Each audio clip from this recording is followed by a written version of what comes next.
Olha só que interessante. Uma única frase, uma decisão da justiça, acabou de mudar completamente as regras do jogo para milhares de trabalhadores no Brasil que atuam em ambientes frios. E é uma história que vai muito além de simplesmente usar um casaco mais grosso. Vamos entender isso direito. Tá, eu sei, pode parecer aquele juridiquês super complicado, né? Mas calma, essa declaração do Tribunal Superior do Trabalho é o coração de tudo.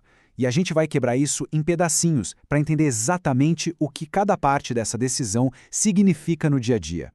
Essa decisão é, sem dúvida, um marco e tem implicações financeiras bem grandes. Para a gente ter uma noção real do impacto, primeiro a gente precisa falar de dinheiro, mais especificamente sobre um conceito chamado adicional de insalubridade. E olha, isso aqui não é um bônus, tá? É uma compensação financeira obrigatória garantida por lei para quem trabalha em condições de risco como o frio extremo de uma câmara frigorífica. É a lei reconhecendo, basicamente, que certos trabalhos cobram um preço a mais da nossa saúde. Agora, vamos para a regra que está no centro de toda essa briga judicial. Uma regra que, na verdade, já existe há um tempão na nossa famosa Consolidação das Leis do Trabalho, a CLT. 20. Por que esse número é tão, mas tão importante para qualquer pessoa que trabalha num ambiente artificialmente frio? O que tem de tão especial em 20 minutos? Bom, a lei é bem direta. A cada 1 hora e 40 minutos de trampo contínuo no gelo, o trabalhador tem direito a 20 minutos de repouso, fora daquele ambiente frio. E um detalhe fundamental, essa pausa é paga, conta como hora trabalhada. A ideia é bem simples, é dar um respiro para o corpo, proteger a saúde dos efeitos de ficar tanto tempo no frio. E foi exatamente aqui que o caldo entornou. Foi nesse ponto que surgiu o conflito que levou essa questão lá para o topo da justiça trabalhista do país. Uma briga sobre o que realmente significa proteger alguém no trabalho. O que a gente vê aqui resume perfeitamente o impasse, né? De um lado, a empresa dizia, ué, mas eu dei todo o equipamento, as roupas térmicas, as luvas, as botas, o trabalhador estava protegido.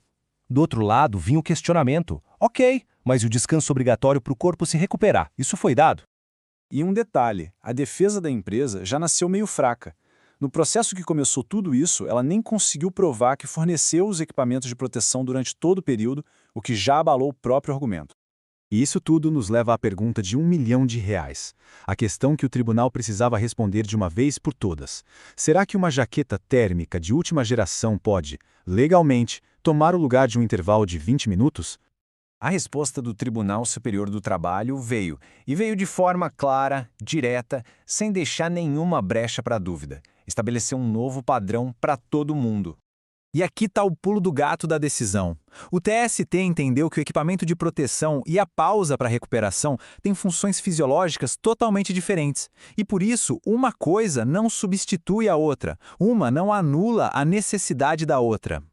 Essa analogia aqui é brilhante para entender a lógica do tribunal. Pensa assim, o EPI é a sua armadura contra o frio. Ele te protege do ataque direto da baixa temperatura. Mas a pausa térmica?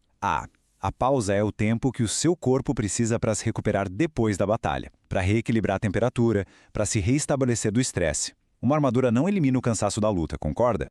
Mas por que um caso específico de uma empresa vira uma regra com consequências para o Brasil inteiro? É agora que a gente entende o poder dessa decisão. A mágica acontece por causa desse mecanismo aqui, a tese vinculante. Isso significa que a decisão do TST não é só uma opinião, é uma ordem. Todo e qualquer juiz do trabalho no Brasil, quando pegar um caso parecido, é obrigado a decidir da mesmíssima forma. Então, resumindo a ópera, a regra agora é uma só, valendo para o país inteiro. A pausa de 20 minutos é sagrada. Nem o melhor equipamento do mundo substitui essa pausa.